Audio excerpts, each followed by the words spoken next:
You're now listening to the Fullerton Unfiltered podcast. Straightforward, no nonsense business advice. Completely unfiltered.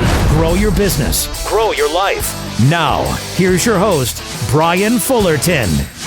Hey, what's going on, guys? Hey, welcome to another episode of the Fullerton Unfiltered podcast. It's your host, Brian Fullerton here, hanging out with you guys. Thanks for tuning in. Hey, guys, we got another exciting interview today that I'm really happy to have on the show. A buddy of mine, a friend of mine that I've been able to befriend probably over the last 2 years or so because of social media, which has just been a game changer in my life. And that is my friend Jonathan with Florida Turf Pros. Jonathan, good morning. How you doing, brother? Hey, good morning, man. I appreciate you letting me come on here and hang out with you for a little bit. Dude, for sure. Well, you and I were getting to catch up. You were making me roll behind the scenes, just laughing before we hit the shiny red record button, and we were just catching up. It's been good to interview a bunch of guests, but it's really cool when you get to catch up with friends because you and I get to talk every month or so, every other month, and you're down in Florida, and an entirely different business model, entirely different region. And so we're going to get into it. We're going to get into your story a little bit, talk about Florida Turf Pros and a lot of the success you've had in the last few years. I think people are really going to enjoy this interview. Before I get lost in the weeds here and I get ahead of myself, because I'm usually like an excited schoolgirl here every time I have a guest. Before we go down that, why don't you give everybody just a quick snapshot about who you are, where you live, and maybe what your business looks like right now, just so everybody knows. Yeah, so we're a lawn maintenance business. We primarily focus on just doing mowing, general maintenance of people's homes. We are about at 300 full service clients right now, and we're at our fourth year in business. So this spring coming up will be our fifth year in business. Wow, 5 years already. Yeah. Good for you. Yeah, that's right. If time flies, doesn't it? It does. It's crazy. I remember watching like your first few videos on YouTube like 2 minutes ago, and oh my God, I would cringe if I went back and looked at those right now. Absolutely horrible. Mine too. I leave them up for nostalgic sakes, but please don't watch them. So right. Well, let's do this. Like I said earlier, I'm really excited to have you on a guest. Selfishly, like you have such a different story. You had a career in I wouldn't say corporate America, but you had a different career before you jumped into lawn care landscaping. Like I always joke with you, like you decided to get into the industry, like conscientiously, and I still wonder why. No, I'm just having fun. Most of everybody else I listen to, or myself especially, and other people we've had on as guests, they started at 14 and they were like the neighborhood kid, and then it just got a little bit more glorified, right? But you chose to get into the industry. You saw some different things that you wanted to do and participate and go a different direction in your life as well. And your background is just really rich. And then again, you're in Florida, and you guys use entirely different equipment, entirely different seasons, which is really different from us, obviously, up here in Michigan and the Midwest. And, we get snow and all this other mess. So I think folks are really going to enjoy what you get to say and just get to hear your story a little bit. So again, before I get rocking and rolling here, let's hear from the announcements and we'll dive right back into it. Hey, lawn and landscape pros. I'm talking to you. Don't let your edge go dull. Your competitive edge. Sharpen your edge at the GIE Plus Expo this October 21st through the 23rd in Louisville, Kentucky. Understand the words coming out of my mouth? Innovative products, latest technology. Talk face-to-face with engineers that design your favorite equipment. Then step outside and dive into the hands-on demo area where you can drive, dig, and compare equipment to your heart's delight. Am I wrong? No, you're not wrong. This year, the wow gets even bigger with the new UTV test track, the hands-on drone zone, and free parking. Register now at GIE-expo.com, and we'll see you in Louisville, Kentucky this October. All right, Jonathan. So let's dive into it because I don't want to ad lib and ramble and take too much of your morning. I try to be respectful of people's time. Let's do this. Why don't you tell everybody maybe your story? I know we were kind of spitballing some ideas before we hit record. You were just dropping bombs on me. There's so many things I don't even know about you just from watching on YouTube, which is where a lot of people probably know you from if they do know you. So how did you get involved in the green industry? What was your career that you were alluding to before all that? Why don't you, spend 5-10 minutes with us, and maybe just get us up to speed with how you got to where you are today? Yeah, absolutely. So whenever I got out of high school, through high school, I was working for one of my friend's dads. He had a pretty decent sized lawn care business in our area. And we just worked our hands to the bone with his business. Some of the absolute most awful yards you could even imagine. It was a pretty big business, but again, it was a lot of really, really tough work. Mm-hmm. And I remember as I was out there cutting grass for him during high school and at the end of high school, I just remember thinking to myself, like, dude, there is no way I would ever do this for a living. Like, he's absolutely crazy. Like, why? Like, I am going to college. I'm getting an education. Like, I am not doing this. Mm-hmm. Mm-hmm. I just remember having those thoughts. So fast forward a little bit. I'm pretty good with math and numbers and those types of things. So whenever I got out of college, out of high school, I met with some counselors. And they're like, hey, you'd be really, really good at a finance type education. Like that's where a lot of your strengths are. So okay. I had some counselors that steered me towards a degree in finance. Now, while I was going to college, earning my education in finance, I had actually picked up a job with State Farm. Oh, okay. And I was selling insurance with them. I had a bunch of important licenses that made me sound smart, but really I was just a dumb kid, going through college. Sure. And I was really, honestly, man, I was managing quite a bit, of people's monies. I had a Series 6 license, and which is really scary. Like whenever I go back and think about it, I was like, like how in the world these people trust me with their money, But sure. So anyways, I was working that job, and I really did make good money at that job. But the thing about it was I knew pretty quickly, after being at that job, I was like, this is not what I want to do. Like okay, sure. I'm wired. Yeah, I'm wired to be outside. I'm wired to be active. And I was sitting behind the desk, and I was just like, this is not me, and I cannot see myself doing this like 15, 20 years from now. Like I just not gonna work out for me, Sure.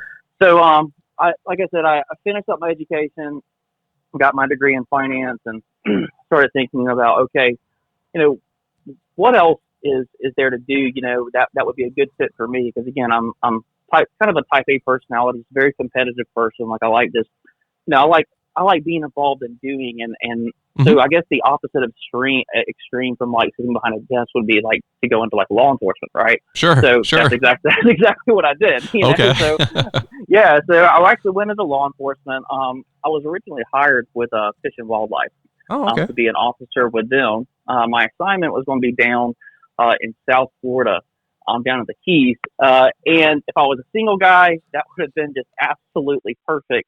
But the thing was, is at that point I was getting married to Jamie. We were starting, or thinking about building a family. And I just, she had a great paying job here, and we did not want to go down to South Florida. Sure. So, long story short, I started looking for other state opportunities with law enforcement, and I ended up taking another, a state law enforcement job, in our area. And I worked that job, for about 6 years. Wow. So, interesting.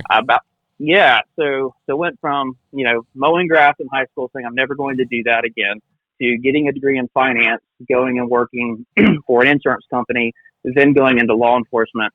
And truth be told, I genuinely did like law enforcement. I liked it. Excuse me. I did like law enforcement. I enjoyed, every day was something different.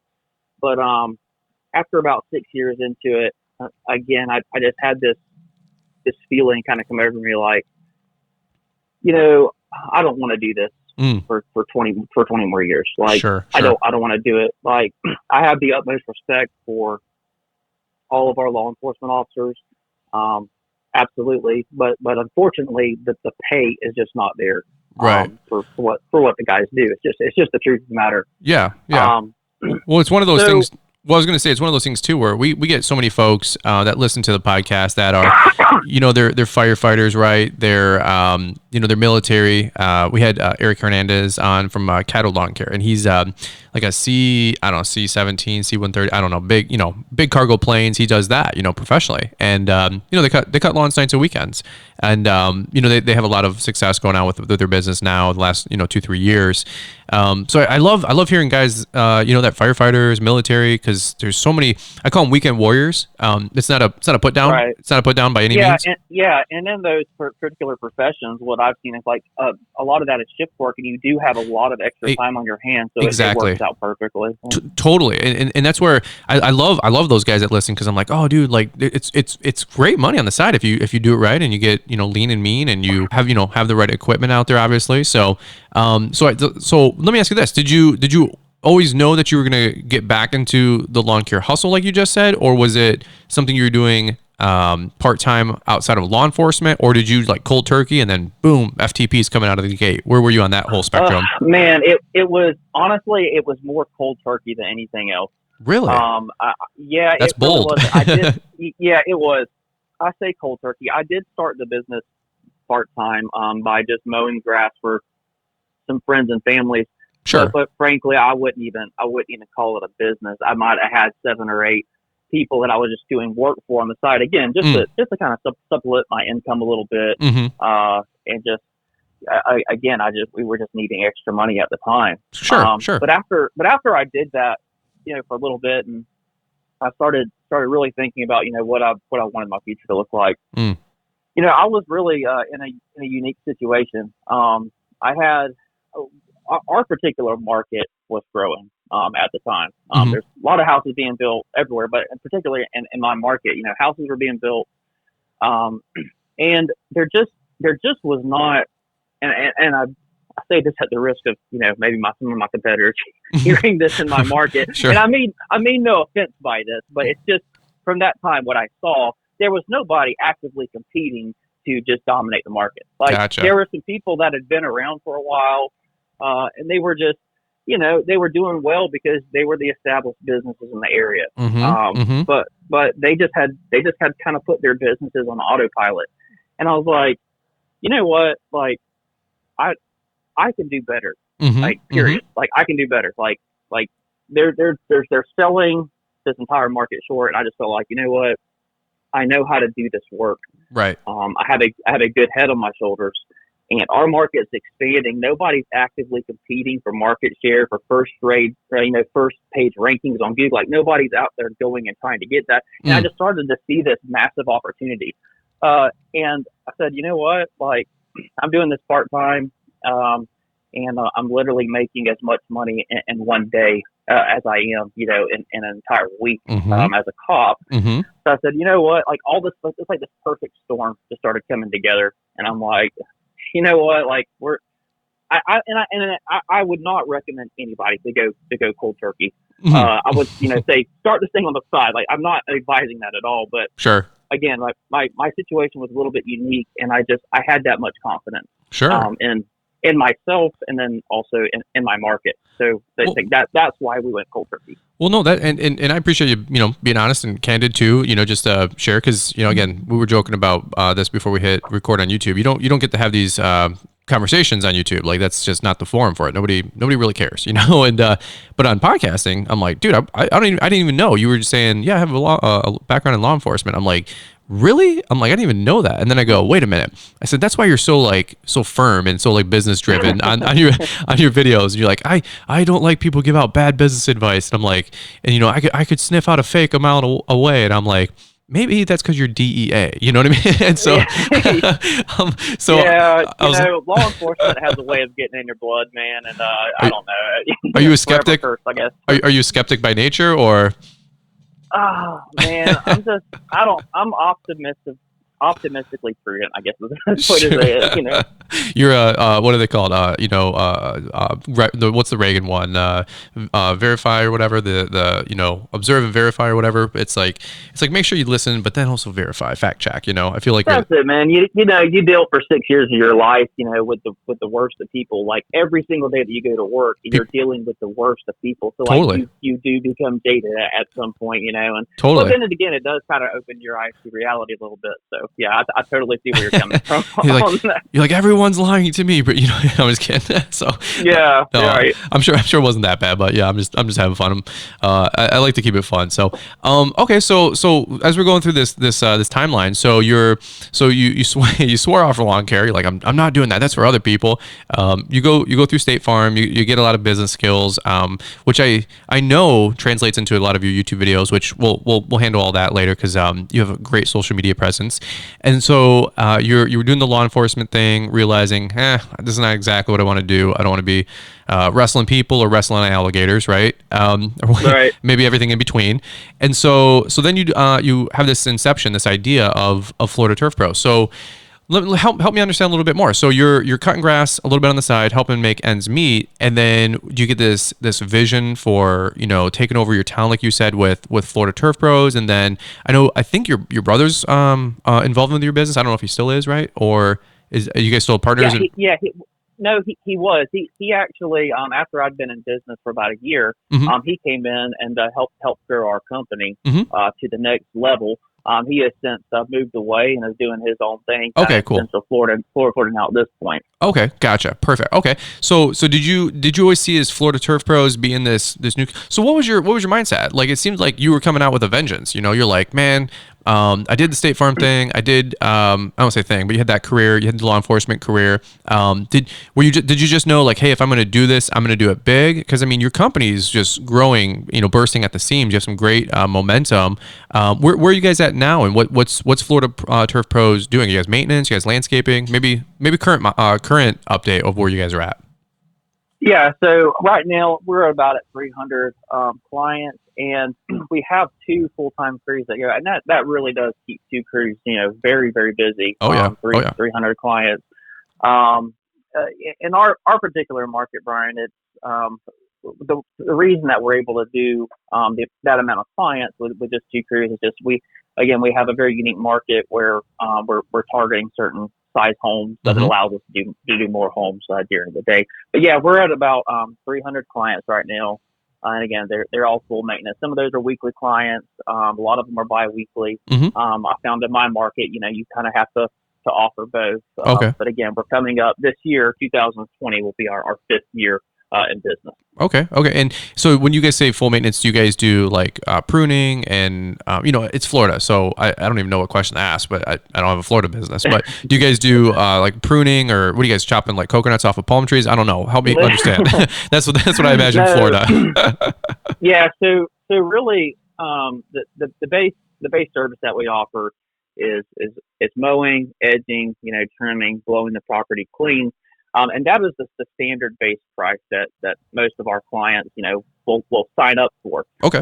In addition to that, they have the option for our list of other services that we offer. Now, we only make those additional services available to people who are our regular mowing clients. So, for example, if somebody just calls up our business and wants hedge trimming, we do not do that job. Like, we only do extra work for people who are a recurring maintenance client. That's a huge tip. I like that. Yeah. Why is that? I think that would help a lot of people. Why is that? A little quick business tip. I just found that it stretches you thin by doing these extra things, just one-off services. Now, during the winter is the only exception whenever we will do additional one-off services, or if there's an opportunity to get our foot in the door, like if another lawn care company, maybe falling flat by not, the client wants some weeds pulled out of their bed, and their other lawn care company, refuses to do it or give them a solution, then we can come in and, I'll have that conversation with them. Smart. We're not coming out and weeding the bed, for nothing, but hey, if they're not doing a good job for you, they don't want to do it. Like, look, if you come up and be our client, then yeah, we'll take care of the beds for you. We offer that service. So that's cool. That's a good tip. Yeah, just having that conversation with clients and offering them a solution. Okay. So okay. We do primarily lawn mowing maintenance, and then additional services that we offer is hedge trimming. We do mulch installs, pine straw installs, very, very basic. Landscaping. There's a couple little things that I like to do in landscaping that I found that are high margin stuff. And then we do like crepe myrtle pruning, but we don't do any heavy equipment. I would love, one day, yes, to get into all that, but frankly, right now, I'm just more concerned with building a business of recurring revenue clients. Like that is the goal right now, is recurring revenue clients. And again, going back to the point of not doing one-off services for people with hedge trimming. I don't want that. I want recurring revenue. I want the book of business to build with recurring maintenance clients for predictability. Hey, amen, dude. You're preaching to the choir. I totally agree. I like having my monthly maintenance. People throw mowing under the bus sometimes, and I'm like, that's okay. Maybe at worst, it's pay the bill money for a landscaping company, to pay payroll and pay salaries. But there's nothing wrong with having 15, 20, 25 grand a month in cash flow. That is arguably right, man. And pretty predictable. Something else that I love about the mowing, man, is like, sometimes it gets a bad rap, but if you're not profitable in mowing, like, you're not doing something right. Like, I mean, it can absolutely be profitable, and if you do it right. And I know there's a lot of money in landscaping, but again, the thing that I truly love about lawn mowing is that I can look out in my business 8 months from now and see that, okay, in October of 2020, we're going to make X amount of dollars this month. Like for other one-off jobs, you're constantly making that next sale, So. Yeah, it's that yo-yo effect, and if you're not always feeding the baby, like you said, with bidding jobs and doing the whole deal, it can come and go. And again, there's guys that listen that mow, there's guys that listen that landscape. Landscape has its strengths. I mean, hardscaping has its strengths. I mean, do a $50,000 install and you make 12 grand in 2 weeks. Hey, rock and roll, good for you. That's not bad money. I like the simplicity. I'm able to manage the rest of my life when I have predictable income and I have a predictable business. It's kind of, I don't want to say autopilot, because there's still a lot of work that needs to get done. Let's just be real. Right. But I like that aspect. Let me ask you this. Two things I'd love to break down. One would be equipment. And we'll get into that in a minute, because I think everybody oozes about equipment. I like equipment. I'm guilty as the next guy of liking shiny mowers and the whole deal. So I want to break that one down, because I think you have a lot of uniqueness to running your business in Florida, like you said, with gated yards and all this other stuff. But before we do, I want to ask you this. Let me ask you like some practical questions. With your background working at State Farm, your background in accounting, do you feel like some of those business skill sets have transferred into your actual business and given you maybe a leg up versus somebody who's just coming into the business without that education? Like how is your accounting degree or finance degree or background in State Farm, maybe in sales, right? Have any of these skills helped you with some of the growth that you guys have had that first 5 years? Yeah, 100%, Brian. But I say that too with a grain of salt, because that I just don't want that to be an excuse for people saying, oh, well, he has a background in business, so that's how he knows how to run a profitable company. Sure. That's right. And the truth is, man, with the information available today online, and specifically YouTube and podcasts and whatever, there's probably 4 or 5 videos that I could point you to on YouTube, on other people's channels or whatever, and show you pretty much everything that you're going to actually use to run a profitable business. Basic accounting stuff, basic balance sheet stuff. But the point is you don't specifically need a 4-year education in finance to do this. But yeah, did it have a positive effect? Absolutely. There were some skills that I learned there that I'm able to apply to my business 100%. Anything, I know I'm coming at you fast, but anything in particular that you think that has helped you with that other people could glean from? Like, I talk a lot. I know it's kind of, 2019, 2020, like it's kind of starting to become a broken record. Know your numbers. But I'll tell you straight up, I wish more people did know their numbers. I look at my numbers every day. I mean, every day, every week, I'm focused on things. It's like, what's the old analogy, John? With when you got an airplane leaving LA going to New York, and if the gyro is off 1 degree, they wind up in like Greenland or whatever, or Florida or whatever. One of those analogies.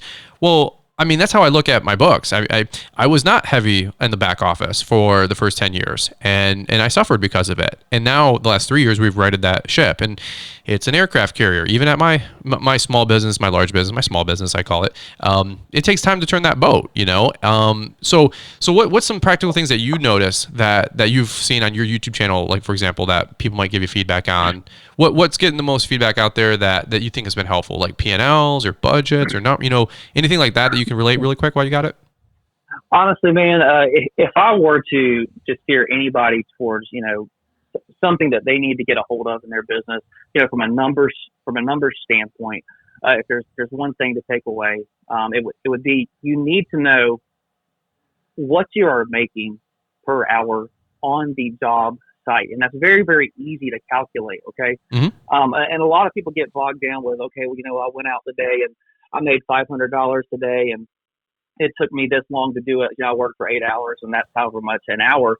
But you're missing the boat on that tremendously if you do not know how much you are making per hour on each yard. Because if you do not know that number, like you were talking about, it might have only cost you $5, $6, $7 on that yard, but if you do that over the course of a year and with multiple yards on your roster, that translates to $12,000-$15,000 at the end of the year, just because you don't understand how to correctly price a yard, and not knowing your per man hour calculation. And I've done multiple videos on that, but that seems to be the biggest hang up. And if people would get that thing fixed, and again, it doesn't matter if you're doing 4 yards side by side. Each yard, you need to know what your per man hour rate is on that yard. So the good ones don't hide the bad ones. Yeah, I talk about that. I have one of the training programs I have is a productivity and profitability hacks, and I don't plug all my programs here on the podcast,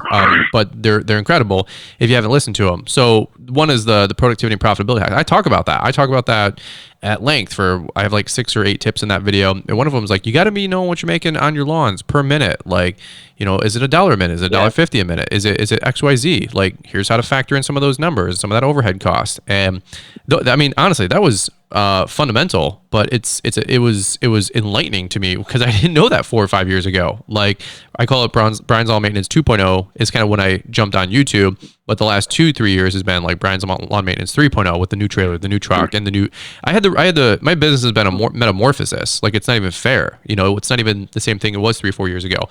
And the reason I say that is because I'm a product of YouTube and all those different kind of videos, same videos that you probably watched, So right. I would say I'm in year 13, but gosh, I feel like I'm in year 3, it's not even the same bit. And you had a better background in business. You've been, you were a little bit older when you got into the game, obviously, like probably late 20s. So you're starting at like, 202, 303 classes, I call it, versus me when I just got started. I literally did the throw a mud up against the wall and see what sticks philosophy. So, and that's a great recipe for going out of business.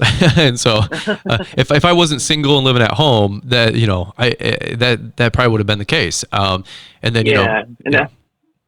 Oh, I'm sorry. Go ahead. Oh yeah, I was just saying that and that's really just a major advantage that people have now is the amount of information that is out there on YouTube. Like, sure. You don't have to recreate fire. You just ask somebody, how did you make fire? Like, they right. literally are telling you on YouTube, like, exactly don't how do this, to do it. do that. Yeah, and I will say there were a few videos I ran across, from a Lawn Care Millionaire, and like Johnny Moe and those guys and stuff. And I remember just like looking at those videos and saying, wow, like the two completely different operators there. Jonathan Potoshnik and then Johnny, but right. But the thing is like, no matter which angle you're coming from nowadays, like the information is there. And to speak into what you were talking about, it sounds like whenever you started digesting a lot of that information on YouTube, like it's like, bam, you took your business to the next level. 100%. That's why I'm so thankful, so humble, so like appreciative, and that's why I probably do half the crap I do with YouTube and podcasting and Instagram, because I'm like, dude, just here's the way. Like, I'm not telling you 10 years of what I did right. I'm like, hey, I got the 10 years of what I did wrong, and I'm always like echoing, like you just said. I'm like, no, what these guys have said is great. What Stanley Dirt Monkey said is great. What I got a guy local to me, Troy Clogg. He's nationally and regionally one of the largest. I'm like, listen to these kind of people, and so I can totally echo that. Well, I appreciate you being, sharing those helpful tips, because I know a lot of folks that, whether they're getting in the business, whether they're full-time or part-time, weekend warrior, cutting, 8 lawns a week on the end, just to, pay for your kids' braces. We get everybody in the whole spectrum. I was obviously, listening to the podcast. And so I think it sounds redundant. I know it sounds like a dead horse, beating a dead horse, or whatever the analogy is. But know your numbers, spend some time. And if you don't know what that even means, call up somebody, ask a friend, ask a CPA, find a peer, find a coach or mentor, and say, hey, here's what I always ask. What questions do I need to be asking you? I have a CPA, and we have a monthly coaching call, and I always start the call with, well, I got these couple things, but honestly, Michael, I have no idea what I even need to ask you. And he goes, and he's like South African, so he's got this really thick accent. He's like, Mr. O'Brien, no problem, I will help you all the way. Which that actually sounded Indian, but anyway. And so, but he's a great guy. But I'm like, hey, what do I need to be asking you? Because I've never been at this checkpoint in my life. And so, if you ever listen to this, and you're like, well, I don't know what to ask. Hey, no worries, me neither. We've all been there. That's why you get a coach or get a mentor. They have a bigger bigger macro, bigger perspective, right? Yeah, and I think one of the hang-ups too, Brian, is whenever people say know your numbers, that term is it's so generic. People are like, well, what the heck does that even mean? Like, we should just do away with know your numbers and start saying know your per man hour rate on each yard. Like just do that, and then you're good. Yeah. It's like, what do they say? Like, if you get this part right, like everything else will stem from it. Like 100%, 100%. Just get some of the basics right. And I agree, dude. I mean, gosh, it like you said, 10 years ago, social media wasn't even a thing. I wish I knew what you had just said, and it's available at your fingertips. It's incredible. And again, thanks for jumping on the podcast to share. If you get nothing else, just know that, right? That's it. But we're gonna talk about the juicy stuff too, because people love equipment. I love equipment. There's so many philosophies out there about new and old and this and that. I don't know if we'll really go down the rabbit hole on this podcast about that. I've beaten that as a dead horse on other episodes as well.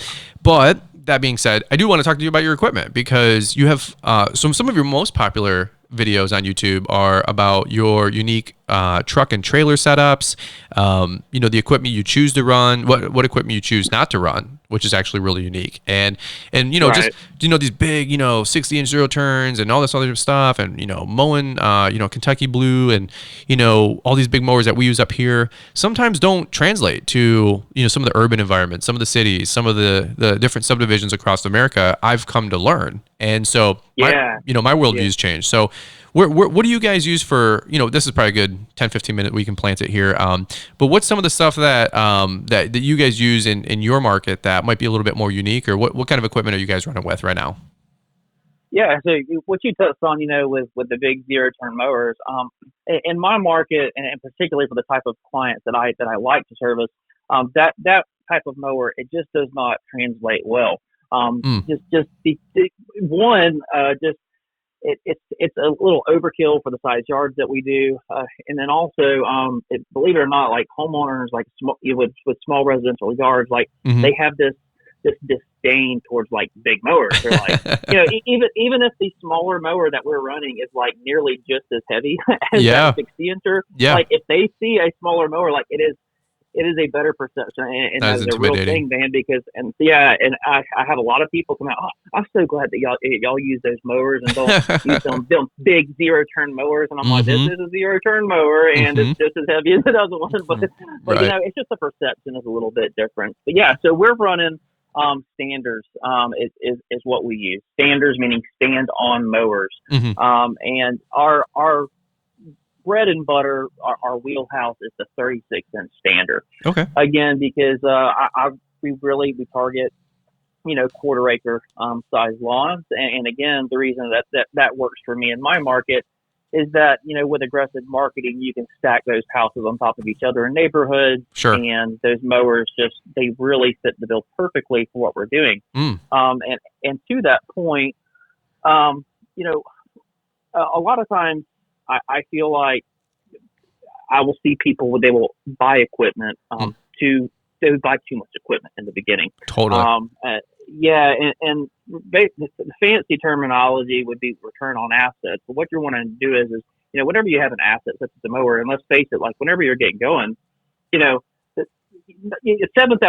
that's a pretty penny, for a little 36-inch mower, But the thing is you want to work that thing wide open. Like it needs to be running and accruing as many hours as possible. But the thing is if you have a 36-incher and then he's like, well, I'm going to pick up a 52-inch mower as well, to in case I want to do a bigger property. Well, whenever you're out using that 36-inch standard on a yard and you got that 52-inch mower sitting in the trailer, like that is not a good return on that asset. And without getting into the numbers on that, like that is something that I see all the time. And it would just be so much better if people would just run Mm-hmm. one mower wide open and target a particular yard than letting mowers sit on the trailer. That is one of the worst things you can do. So that's why we really prefer the 36-inch mowers. Now, that being said, recently, starting last year, we did start to pick up some bigger sized properties. So we have another two. We have two more 52-inch standards that are going to be coming at the 1st of March. Oh, good. Good for and you. We have Congrats. we have a division that is, we do get increasing calls for some larger properties. So we do have, bigger mowers to tackle that type of stuff. But again, what I have found, I've just found the biggest margins to be on small residential properties, and the 36-inch mower does it for us. Nice. Okay. Well, let's do this. Let's. I want to keep talking about this for a few more minutes because I want to talk about what mowers, what brands, and then your truck setup. Your truck setup is really unique. I think you sold the blue little Ranger thing there, if I'm not mistaken. Or do you guys still have that? No, I actually sold that. I Yeah. guess about two or 3 months ago. Okay, that's right. I watch the videos. You know what I'm saying? And so I want to plan it here for another 5 or 10 minutes. You got a lot of other stuff that I want you to weigh in on equipment because you were one of those first guys out there that started talking about. I was trying to scream this from the mountaintop, but some people understand that, some people don't. But I was like, you don't need 30 grand a mower sitting around. If it's not accruing hours, it doesn't matter. And then you started doing some videos too about this, and I was like, oh my god, finally somebody else who thinks like I do about if something's not moving and not making money, why do you have it? And so Yeah. and unfortunately, people kind of get threatened when you talk about this. They're like, well, da da da da da. And so Yeah. we're gonna break that one down. Let's do this. Let's take a quick break. We'll get a sip of water here, and then we'll dive right back into it. We want to thank the lawn and landscape community for making GIE Plus Expo their place to reunite as an industry. Like a family reunion, thousands of dealers, landscape pros, and contractors return annually to network, share ideas, learn best practices, and make new friends. It all starts Wednesday, October 21st with the opening reception and continues into the night with free concerts in downtown Louisville. At the show, you'll have the opportunity to share experiences and brainstorm new approaches to your business challenges with friends and like-minded professionals. You don't want to miss the opening keynote, Secrets of Being an Effective Leader, presented by retired Navy 4-star Admiral James Stavridis. Register now at GIE-expo.com, and we'll see you October 21st through the 23rd in Louisville. Let's keep talking about equipment because, and you can name brands, by the way. I know you're probably beating around the bush because you don't know if we're going to talk about it. But what's down there? What are you guys using for these zero turns? What's been working the best? Up here, Midwest, I'm using a bunch of Exmark. I'd say Exmark's the most popular, followed by maybe Skag and all that mess. But down there, you guys are a big Gravely market, are you not?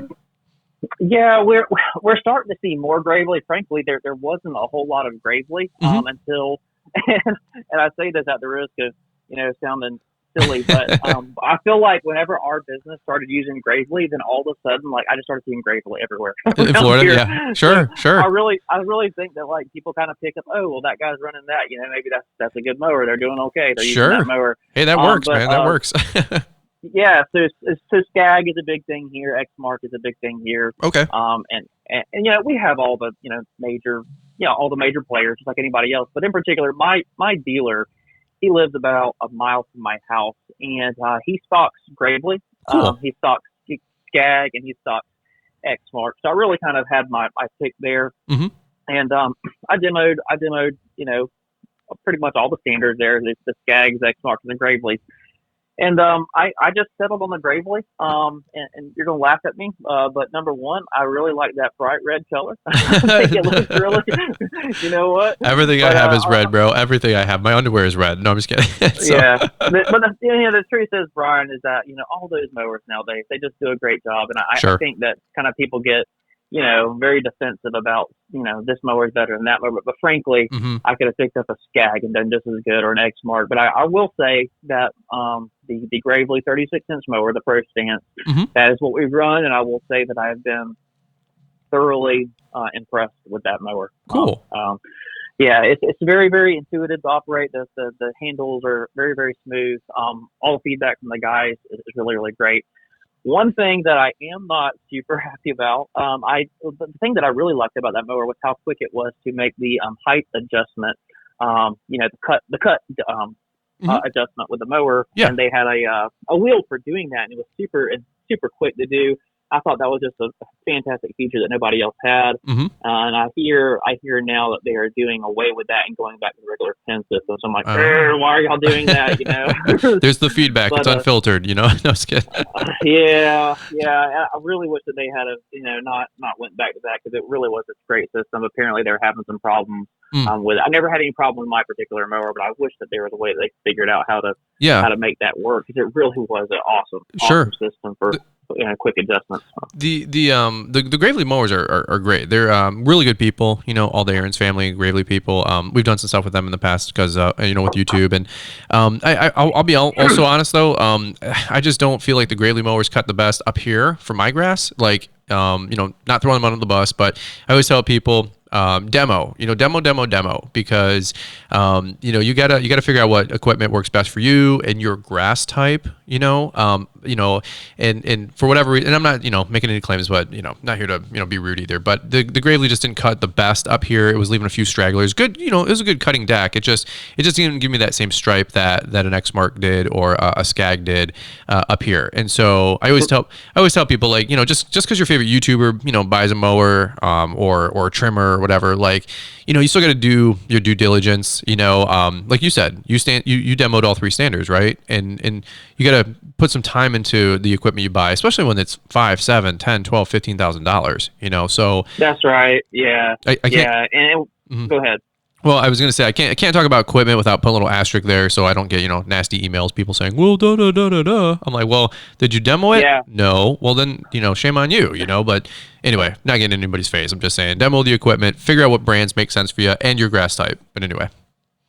That's right. Yeah. And I had a different Gravely too. I had the 452 Pro Turn, and that had the X-Factor T-Deck on it. And I can say that we were not happy with the cut quality. Again, not to throw Gravely under the bus, because we've been completely happy with the Pro Stance mower. And that mower cuts fantastic. But for whatever reason, the other mower, it just didn't really cut that well. But for me, the cut quality on the 36-inch mowers that we used, it was good. I don't think it was the 100% best. I think there was another mower out there that had a little better cut quality, but the trade-off was that it was good enough, and I liked the dials and the controls on the Gravely better. Okay, and a lot of things. And I'm probably going to get death threats for saying this, but the truth is that good is good enough. Yeah, and, it really is. And when that comes to quality, we want to always do a good job in everything we do. But, you're not going to be down there with a magnifying glass in the yard, good is good enough. And that's something I've talked to my guys about. But anyway. Yeah, no, and I'll echo that. People get lost in the weeds with equipment, and mowers and trimmers and blowers. I'm like, guys, like, let's not get lost in the weeds here, But I will say, overwhelming, the build quality of a Gravely, I'll throw it up against anything. I mean, those are a tank. Oh, dude, yes. There's no denying that. And it is a mower that is built to last 100%. They are solid. The model numbers. What's the Pro Turn 460? Is that the big Z? I had the they're the top of the line models at 400 series. Okay. I had the 460 then, and we did a demo, and man, I thought I could punch through a Toyota Corolla and move that thing like a snowplow. I mean, it was with the air ride, it was a tank. I wish it cut a little bit better up here with the kind of grass types we had, but again, I know it's the cat's meow in certain parts of Florida, so that's why I bring it up. Like it's right. Like every region has its own thing, and so like Texas uses a lot of Gravely, and so no, I appreciate weighing in, because again, like I like hearing everybody's different story about their background and then also their equipment setup, because everybody uses different equipment. Some guys like Wright. I'm like, dude, we don't even have Wright where I live. Like that's not even a part of the conversation. You'd have to go 2.5 hours west to see a Wright, a yellow lawnmower around here. Right. Well, let me ask you this: what do you guys use for hand tools? I know it's kind of redundant and remedial, but I love learning what you guys are using. So do you guys use Echo, Steel, Red Max? What's found work the best for you guys in your area? Yeah, we run Echo on both of our trucks. Okay. So we run the basically the residential grade Home Depot special. Now we will get that from a dealer, but the thing that I love about the SRM, the 200 series, is that that mower, or that weed eater for cutting residential homes in our market, it fits the bill perfectly. It is such a lightweight weed eater. Yep. It's very, very cost effective. You know, you can get things for like $200. Right. And if you outfit your entire rig, you know, one thing I would say is just create continuity in the equipment. You know, whether it's Echoes, you know, Steel, Red Max, or whatever. But you know, if you have one you know primer bulb that will replace every primer bulb, you know, on every weeder in your truck, that's awesome. Not having to have all these different parts on hand. So totally. we run Echo. And again, we just run the $200 model there that you could pick up, you know, at Home Depot again. But again, we do use a dealer for that. Hey, just to support our dealer. Everybody gets started with an SRM 225. So that's it. I love those. I mean, I would my aunt, she needed a trimmer for her house, and she goes, honey, I know you're like, you know, the authority in our, you know, she doesn't know I do YouTube, but she's like, I know you've been in business for 10 years. What do I get? I'm like, hey, just go to Home Depot, get the 225. She's like, do I really need to? You know, she wanted to buy like some like, you know, $40 like, you know, Featherlight thing. Yeah, I was like, no, like this thing will last you for 10 years. It's the you know, it's a really good mower. We always say mower. It's a really good trimmer. And like you said, the build quality for Echo, like I always tell people, like Echo is actually an engine company. Like they make engines. Like they make trimmers, but they're known for like their engineering. So like they're you know they make some of the best engineering. And then Steel, like again, they make great engines. They're a German engineer. I mean, Germans make really good, you know, engines and equipment, like cars and all that mess. So like, you know, you can't go wrong with some of these nicer higher end brands. And it seems so basic, you know, to get like a nice $300 trimmer. But you know, that was huge for my business when I was in my first few years. Like, oh my God, I even going from like an Echo SRM 225 to you know, I don't know, a 2620, their Pro Extreme line, or a Red Max. You know, I used God, I forget the SKU, but it was the one with the gray plastic engine housing for the old school. Heck yeah. Yeah, for like the clutch. Yeah, it was like a $249 weed whip. Before I was able to buy those 3 3.25, you know, weed whips, and like the Red Max 260S, but I used like the light one, the 11.1 pound little gray clutch gearbox. If you're looking at your showroom floor, you'll know it. You know what I'm talking about. But that was huge. I used those for 7-8 years. They were light, they were easy, and like you said, cutting weekly growth. That's all I needed. You know, and that was it, man. And that's the thing. Like, we have the 2600. Like, we do have some more powerful weeders. Like if we get into jobs where where we need that type of stuff. Sure. But you know, for everyday mowing grass, like I mean, you know, I'm sorry, that weeder gets it done. Like, it just does, dude. Hey, you got the speed feed head, you know, standard. You know, you don't have to drop $40 to put it on. Upgrade on. That's right. I mean, you read that red armor in there, and you are good to go.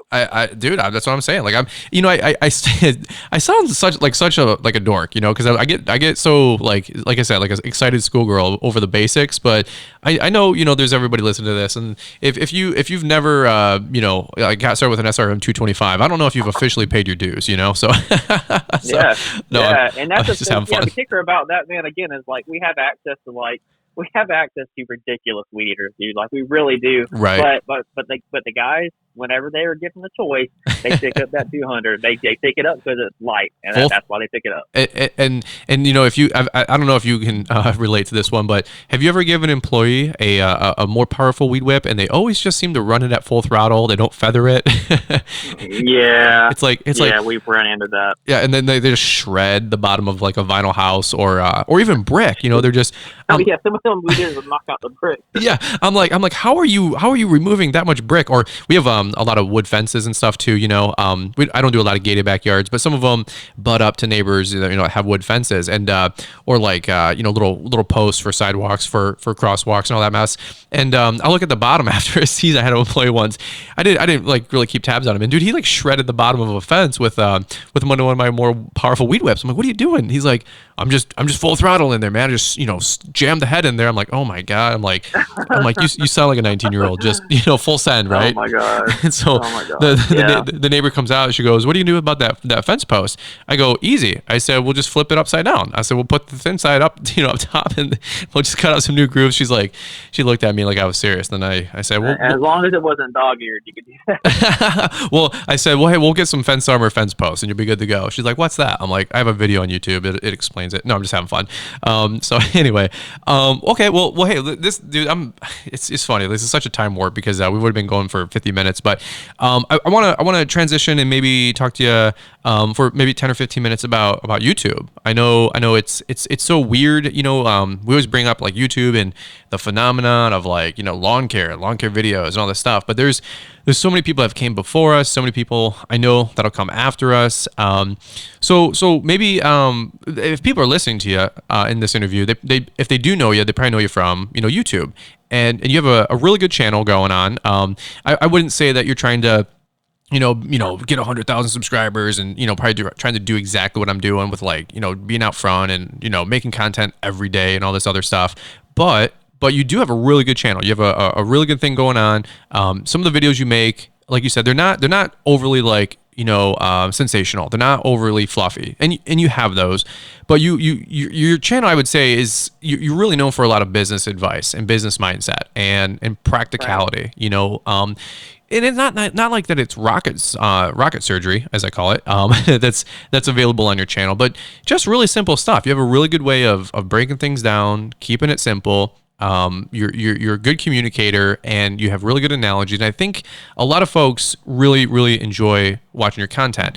And I'll say this, I have 80,000 subs. When I hit publish on a video, some of them get 5,000, 10,000, 15, 25,000 views. That's awesome. And then we have the ones that, I have 80,000 subs and it'll get 80,000 views in a week. And those are the better performing videos naturally. But I've also, some of that comes with just having a larger audience. People subscribe, they don't watch because they subscribed 3 years ago, right? And they're casual fans. But you have a really smaller channel, but it's very intimate. Like I feel like, I don't know your exact numbers. Let's say you're at 10,000 subscribers, 12,000 subscribers. I don't even know. But when you hit publish on a video and you get 10,000 subs, you have like 8,500 people that watch it. Like you have a really, really good view ratio to sub ratio, I'll call it. And that's kind of overly nerdy for YouTube people. But what I'm saying is that people care what you say. Like people listen to you. You have a lot of good stuff going on. So a lot of words there, but let me ask you this. What just helped you to decide to get on YouTube? I mean, you got this new business. It's taken a lot of time. I know you're a family man, a lot of dedication there. You do a lot with, I think, baseball with your kids. And then you decided to make some videos part-time. What was your whole MO behind all that? Yeah, so YouTube started for me, really, and not a lot of people know this, but YouTube started for me as a way to generate traffic to our website for my homepage, like my Florida Turf Pros website. Oh, okay. It was a good strategy for building in SEO, search engine optimization. Mm-hmm. So I talked to a web developer, and he's like, "Hey, if you will start, doing some YouTube videos, you know what you're talking about. You're pretty charismatic." He's like, "I think your videos will gain some traction. Sure. And this will help you." So he told me that, you could really do well, I think, by getting this web page to rank a lot quicker, if you were putting out some more content, out into the endless abyss known as the internet, So that's what started me even getting on YouTube. Was I really wanted to, generate a lot of traffic into our website. Mm-hmm. Because again, I was starting from cold turkey, man. So like I was going to go at this 100%. Totally. So that's why I started on YouTube. But after I made a couple of videos in there, I started just getting feedback from people, and I was like, you know what? Like, I remember how helpful like YouTube was to me whenever I got going, and I was like, I am 100% going to like tell people like what worked for me, mm-hmm. like because my lawn business, ended up being just a tremendous blessing for me. Like it was. I'm not saying like my life did a 180 with my lawn business, but it just put us onto a different path, and YouTube was just such a big part of that. Mm-hmm. And that's what kind of got me, getting some steam underneath me, to really push forward, with the channel and actually start putting out, more consistent content. Okay. But all that being said, giving back, and that type of thing is great. But really, if I were to, for a selfish reason, just say the reason that I do YouTube, is that, I am in general, a creative person too. I enjoy creating stuff, and there for a while I was in a lot of bands growing up, and that part of me, the creative side of me, was taken care of by the band and doing those types of things. Mm-hmm. Whenever you have a family, it's not really conducive to doing the band life and that type of thing. And Sure. YouTube was just a way for me to just, be creative and be artistic, Yeah. in a sense of just making videos, and I really do enjoy YouTube from that aspect. Sure. Well, I'll echo that again. Like I kind of feel the same way. Like I'm not here to like pontificate, as Gary Vee would say, right? Like I'm here to just document my life, and I just think it's fascinating. Like that wasn't even a thing 10 years ago. I had Seth, the lawn surgeon, on a podcast episode a few back, and he same thing. He was in school for like he wanted to do music, he wanted to do audio video, and he got into IT, and then he got into his law enforcement career. But he's like, I've always been like a creative person. He's like, I love editing videos. It sounds really dorky if you've never made YouTube videos or made a video, but you kind of like get lost into it. It's kind of artistic. Yeah. 100%. Well, there's another guy we just did a podcast. He's a homeowner, Ryan Knorr, and he's got a huge YouTube channel, like 70, 75, 80, I don't know, 100,000 subs by the time this comes out.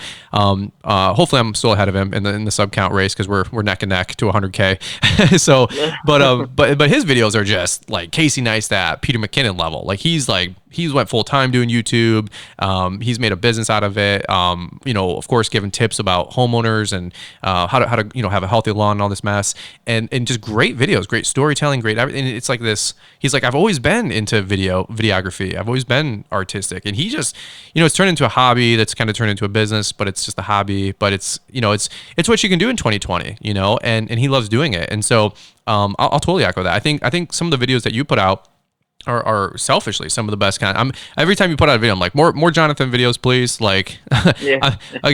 I'm at the point now where I don't have to lie to just have lip service. Okay, I'm being honest. Like I enjoy just hanging out with other people. And well, let me ask you this: what's some of the videos that you're most known for, or that you like to put out the most? Because okay, you got this artistic creativity outlet now, and I'm sure you're probably tired from learning so much the last 5 years, and like exhausted in a good way, and do you feel like you get charged up by doing a video and helping people save time, money, give them some advice that has maybe helped you that week or that month in your business?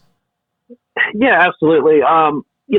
Yeah, and I know that you know this too. The just the amount of calls and emails that you get, whether it's from people asking questions to you personally, or thanking you for what you've done. Like, YouTube is obviously a huge commitment. Like if you're doing what you're doing on your channel, sure. And there's just an ungodly amount of time that you have to put into making videos and editing and all that stuff. But yeah, man, like there's.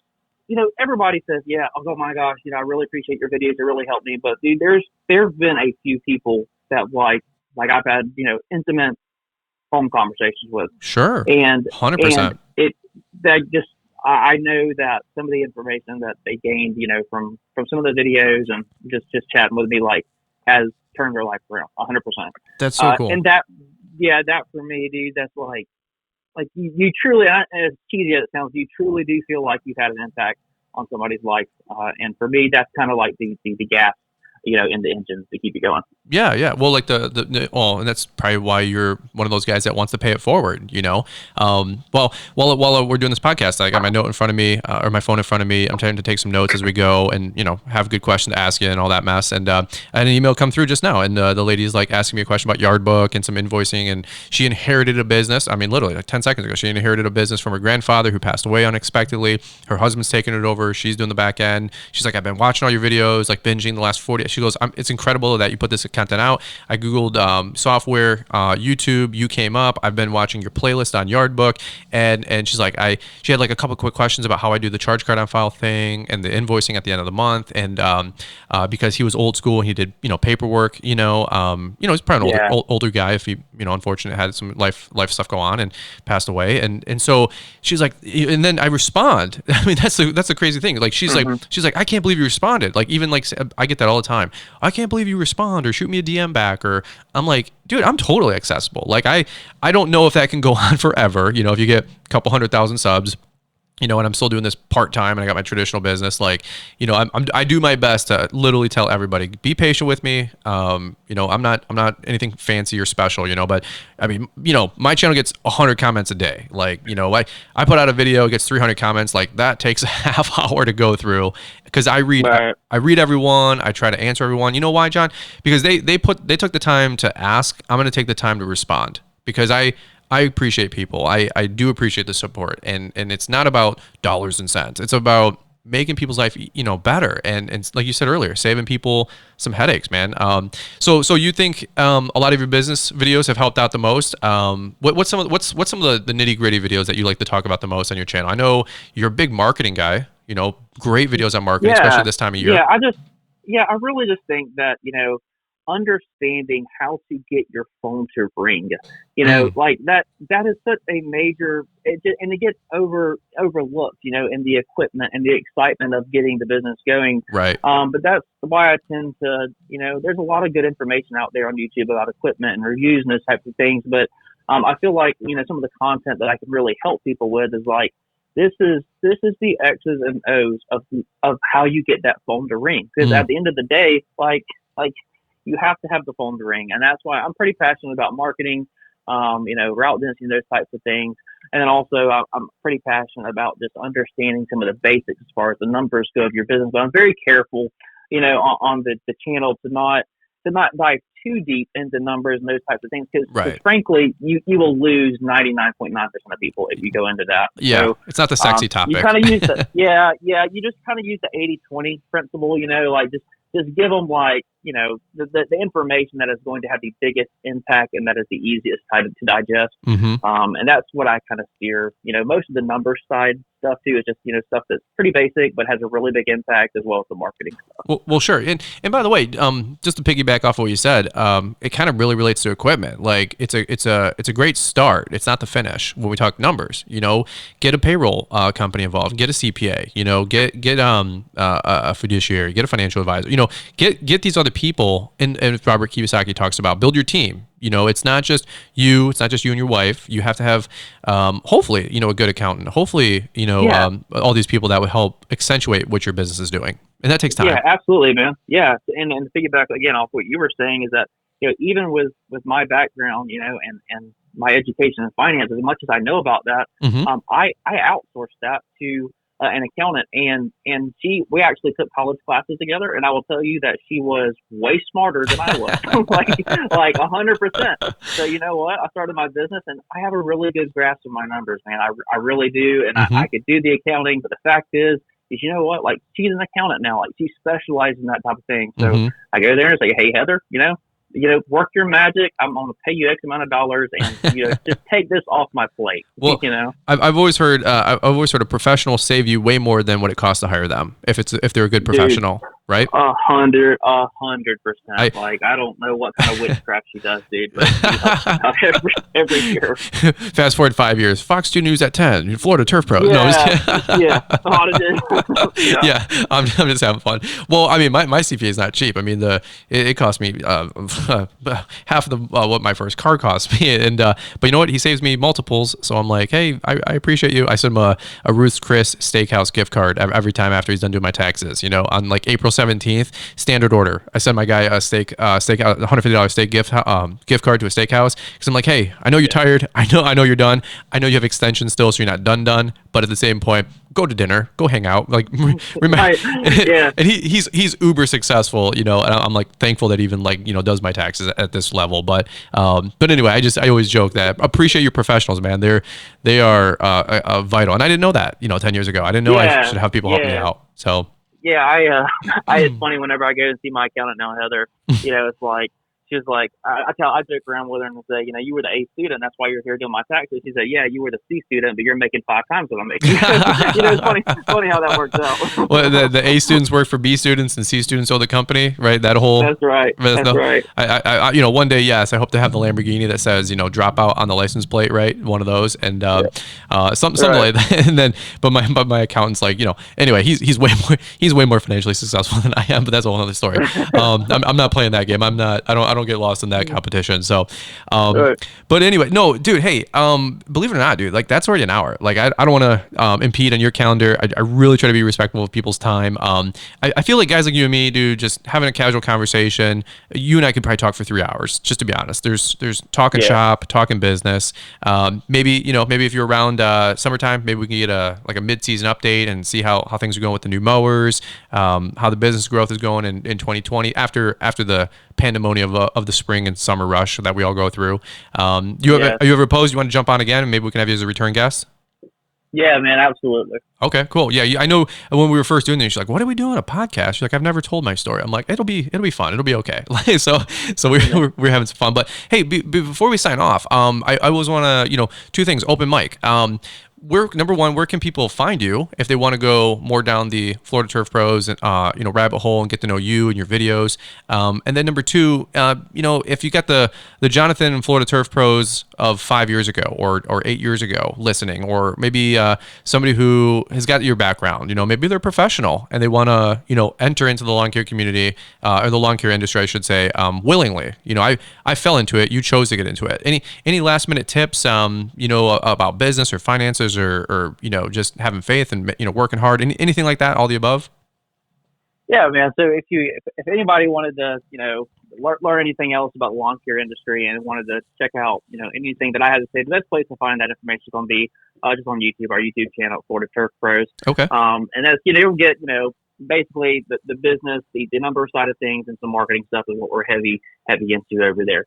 Cool. If I had any advice to leave somebody considering starting a business, one of the things I felt like that I was intimidated by whenever I first got going was that, you look around and you see the competition around you and you're like, how in the world am I ever, going to break in and find my way? Like, how am I going to get any slice of this pie? Mm-hmm. And it's very intimidating in the beginning when you see these companies around you and you're like this little peon getting going. Mm-hmm. But one of the things that is your biggest strength that you think it's your weakness, if you're small, and that it really can translate into a massive strength for you if you are authentic with your clients. One of the things that I tried to do was I tried to make myself appear bigger than I actually was in the beginning, and it was a major mistake. It really was. Like we were not at the level of what I wanted to portray. But for me, that was just an insecurity of feeling like, gosh, I have to be this size and I have to do these things to compete with my competitors. But no, like what I quickly realized that my biggest strength, like the thing that I could offer my clients, was being authentic. Whenever I'm writing emails, I would use the word I, not we. Like we're not a company. Like it's me. Like I'm the person coming to your yard. And it's very intimidating, again, in the beginning, because you want to use the words we in emails like you're some type of big company, but you're not. Like, just use I. Like, I'm going to be at your yard. I'll meet you. This is how I charge. I charge like this because I need my money. Ego stuff. You know what I mean? We all have it. Yeah, I agree. That's it. Yeah. Squash the ego, man, and just be authentic, because a lot of the success you're going to have early is just, you think it's a weakness, you being small, but really that is going to be a key to breaking into your market. Just being small, being authentic with people and getting your foot in the door. I love it, dude. I did a podcast with Evans Landscape, a couple of the younger guys, and they both, simultaneously said the same line in their interviews. They said, if I don't know the answer, I tell the client, I say, hey, that's a good question. I'll get back with you. I don't know. And people are so afraid in 2020 to say, I don't know. Or not, because all the social media stuff just says, be the authority, be the man. And just squash that. That's so fake. It's not even funny. Like, 100%. Be real, be authentic. I mean, that's Fullerton Unfiltered for you. That's my goal is to just be real, just to shoot you guys straight. I don't have it all figured out. We're all on this journey together is what I call it. This ship called the Never Give Up, and so, that's something I really appreciate about you too, is that you're always shooting straight. That's why I enjoy your channel. I think that's why you get the views you do. I think that's why you get the reception you do. So don't let me change anything that you got going on. You got it licked right now. And so I'm really proud of you, man, for real. So, well, that's pretty much it. I mean, to be honest with you guys, Like I said, Jonathan and I, we could talk forever. I know you guys probably are sick and tired of hearing me because I know I'm done hearing me. So anyway, we'll sign off on this one. But Jonathan, seriously, it's not lip service. I end podcasts this way, but I really do want to just say thanks for taking an hour and a half that I've got you on the phone. Getting to pour into people. I know this will really help a lot of folks out there in the green industry. So thanks for taking time out of your day to be a part of this and to jump on the phone with us. Yeah, man, I thoroughly enjoyed it, and I can't wait till next time. I love it. All right, guys. Well, hey, we'll wrap it up here. If you guys enjoyed the podcast, do me a big solid. Hit a 5-star review. If you guys want to leave a comment, a review on the podcast, we super appreciate that. It really helps with the algorithm and things getting surfaced and the podcast growing and promoting. If you got another lawn bro, something like that, this kind of an episode or some of the other episodes can help. Hey, share the podcast. Let them know. Let them get in on the action. Doesn't cost you a thing. We appreciate you guys sharing the podcast and just getting the word out that it exists. So that's really cool. All right, guys. Well, that's it from me, Brian Fullerton here with the Fullerton Unfiltered podcast. Guys, we look forward to catching up with you on the next one. Thanks for taking the time to listen to the Fullerton Unfiltered podcast with Brian Fullerton. We hope you enjoyed this production. If so, please consider leaving us a 5-star review for the show. While the techniques and ideas presented here are designed to help you grow a more successful and profitable business, no one can guarantee these results for you. We want to emphasize that entrepreneurship is not easy, and the ideas presented here are just the opinions of Brian Fullerton and his respective guests. No one can guarantee success for you. That being said, we hope the ideas presented here help you and motivate you to go on out there and crush it with your own business. Fullerton Unfiltered Podcast. Thanks for listening, and we hope to see you on the next episode.